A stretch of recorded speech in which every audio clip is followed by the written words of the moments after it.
প্রিয় বন্ধুরা, আমরা আছি বাংলাদেশ বিমান এয়ারলাইন্সের 3টায়। এখানে আমরা বসেছি, 4টায় ছাড়ার কথা থাকলেও এখন 5টা বাজে, 2 ঘন্টা ওভার হয়ে গেছে, কিন্তু কোনো সারা শব্দ নাই। এইমাত্র আমরা জানতে পারলাম যে আরও 3 ঘন্টা এখানে সিট বেল্ট লাগিয়ে সিটে বসে থাকতে হবে। এর আগেও দেখেছি আমরা, বিমানে বৌমা আছে শুনে তারা বোমার কথা বলে সেই 1:30টার বিমান 9টায় ছেড়েছে। আবারও সেই কাঠমান্ডু থেকে ঢাকা যাওয়ার পথে আমরা একই অবস্থার মধ্যে পরিস্থিতির শিকার হয়েছি। আমাদের মধ্যে রয়েছে প্রবীণ যাত্রী, শিশু সহ নানান বয়সী লোকজন, তারা চরম বিপর্যয়ের মধ্যে পড়েছেন। প্রিয় বন্ধুরা, আমরা আছি বাংলাদেশ বিমান এয়ারলাইন্সের 3টায়।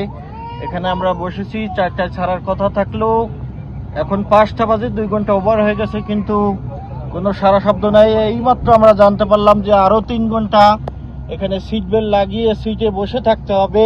এর আগেও দেখেছি আমরা, বিমানে বৌমা আছে শুনে তারা বোমার কথা বলে সেই 1:30টার বিমান 9টায় ছেড়েছে।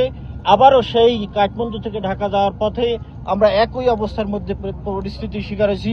আমাদের মধ্যে রয়েছে প্রবীণ যাত্রী, শিশু সহ নানান বয়সী লোকজন, তারা চরম বিপর্যয়ের মধ্যে পড়েছেন।